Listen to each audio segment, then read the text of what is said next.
So yun guys, reaction video time tayo ngayon, no? Ayan, so I know, kinikilig na naman kayo dito. Sabi nga ni Papa Joms dito sa part na to, bumabawi siya. Kasi nung part 80, sobrang ang daming nalungkot and nakita natin na sobrang atat na atat si Papa Joms. Pero dito sa part 81, grabe, ang daming pinakilig guys, no? So, from malungkot, ngayon happy-happy naman. So, yun, maganda kasi bumabawi si Papa Joms dito kay baby Carla niya. And ito ay isa sa napakasimpleng date pero napaka-memorable, no? Dinala niya si Carla dito kung saan nag-photoshoot sila sa 18th birthday ni Carla. So, dito sila sa Bagasbas kung saan nanonood sila ng sunset. Ay, grabe, napaka-sweet, napaka-romantic ngayon ang ating Jom Kyle. And I know, lahat kayo kinikilig. Pero syempre, bago natin ipagpatuloy ang ating reaction video, huwag kalimutan mag-like and share sa ating video ngayon and mag-subscribe na rin po kayo kung pwede. At higit sa lahat, huwag kalimutan palagi natin suportahan ang pinakaama ng Kalingap, si Kuya Bal Santos Matubang, Ate Edna Vlog, Kalingap Prab, at syempre si Jack Matubang. Suportahan po natin ang ating Keyboys, Kalingap Partners, mga charity vloggers sa Pilipinas para marami pa sa matulungan. So, let's go! Kung napanood nyo na to, ayan, panoorin nyo po ngayon ulit. Kasi ito yung pinaka-the best part sa part 81. Ang daming kinilig dito sa part na to. So, dito tayo magsimula sa ating reaction video. Alam nyo na kung saang party ito ng part 81. Kung hindi nyo pa napanood, kung gusto nyo ng ganitong klaseng reaction video na may kasamang reaction habang nanonood tayo, ayan, samahan nyo ako ngayon. Let's go! Diba?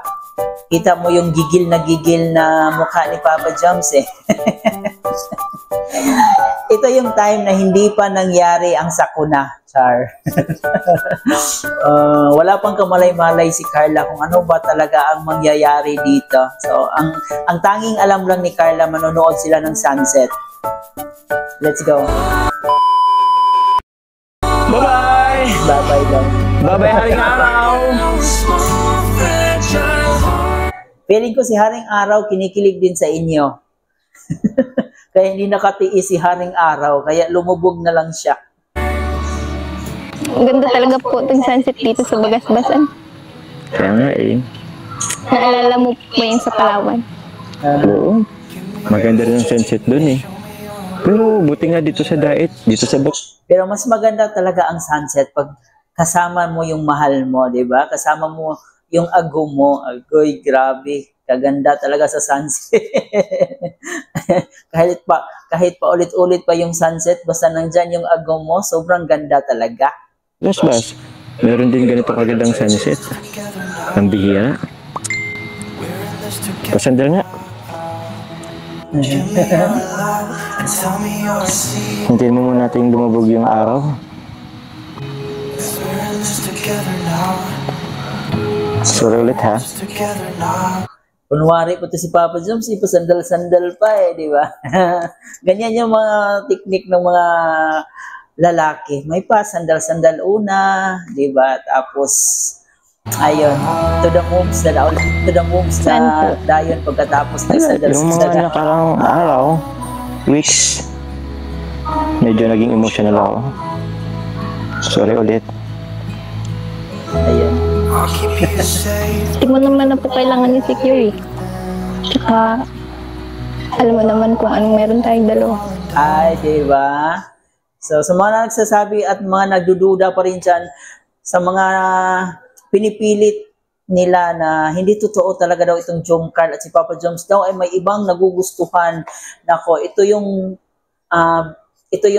salita ni Carla, no? Ito yung panghahawakan natin kumbaga dito sa salita ni Carla, dito sa sinabi ni Carla. So, ayusin nyo yung buhay nyo na ginugulo nyo ang ating mag-agom, no? Ginagawan nyo ng issue. No? May nakita tayo doon sa comment na talagang pinagpipilitan niya na may ano daw ito si Papa Joms. May iba daw gusto. Hindi daw talaga si Carla. Kasi for the vlog lang daw po dito si Papa Joms. So, kita nyo naman, di ba? Hindi naman siguro magsasalita si Carla ng ganyan kung wala siyang nararamdaman. And kitang-kita nyo rin naman kay Papa Joms, so sobrang napakaseryoso niya talaga dito kay Carla. Hindi yan mag-i-effort yung tao kung wala siyang nararamdaman dito kay Carla. Yun. Diba? At least malinaw. Salamat. Ewan ko ba? Siguro, dahil na rin siguro yung mga narinig ko sa paligid. Pero salamat ulit.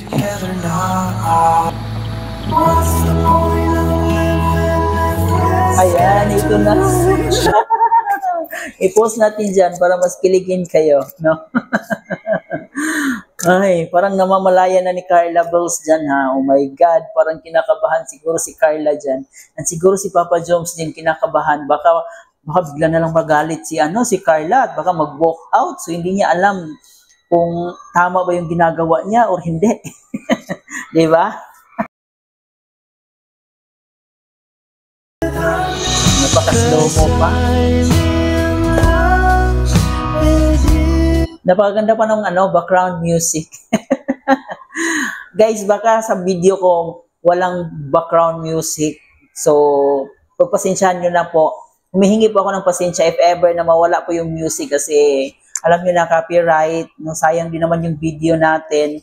So, I'm so sorry kung walang background music. Diba? Na-post pa talaga natin dyan sa part na yan. Sobrang may papikit-pikit pa talaga si Papa Joms dyan. Diba? Alam kong kinikilig talaga kayo hanggang tumbong yung kilig nyo, for sure. Pang ilang halik ba to ni Papa Joms on screen?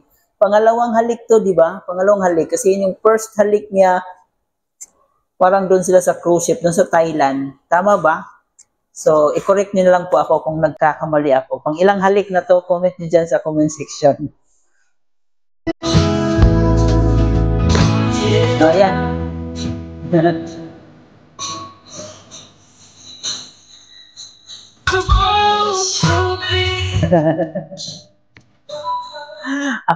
akala ko talaga mag-walk out si Carla dun sa part na yon, pero hindi naman pala.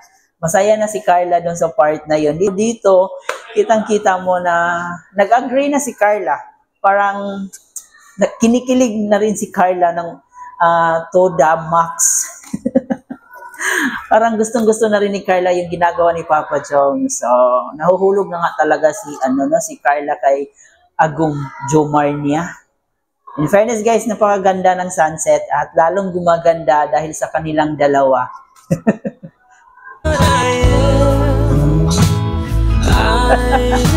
Iba talaga ang ngiti, no? Pag nakapag-score. So, iba talaga ang ngiti ni Agum Jomar. Ang ganda ng ngiti ni Papa Joms dito. Siyempre kay Carla, yung smile ni Carla, kitang-kita mo na kinikilig deep inside. Char. Sana all maganda ang pag-ibig, no? Maganda ang love life.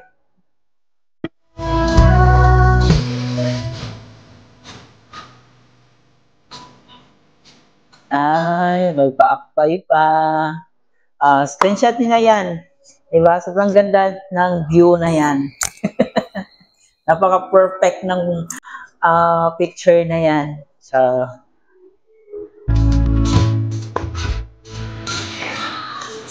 grabe, na-miss ko to.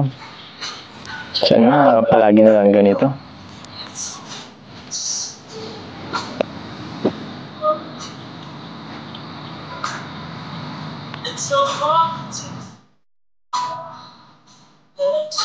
ayan, lumubog na si Haring Araw. No? Lumubog na siya kasi parang kinikilig na rin po siya sa dalawa. Ang ganda ng lugar na to dito sa Bagasbas.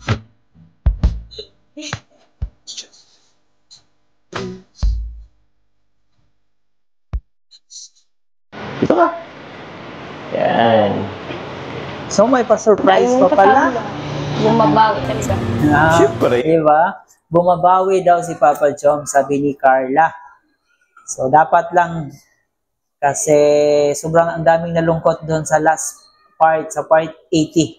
Kaya deserve talagang bumawi si Papa Joms dito sa part 81 para maging masaya na naman ang ating mga Suli Jomcar fans. Akala natin hanggang doon lang yung pagpapakilig nila doon sa sunset. So may nakaabang pa palang surprise. Kailangan bumawi. Surprise you. Surprise. Ano, ready ka na? Sabi mo. Sige. Ito yun eh. Talikod ka muna. Okay, yan. Ayan. Ay.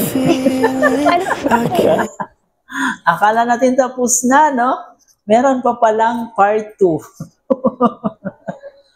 Parang namimihasa ka na, Papa Joms, ah.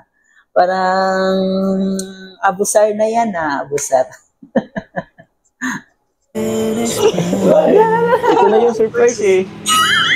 Joke lang. Ito na. Sige. Talikod ka muna. Tikit ka muna, talikod.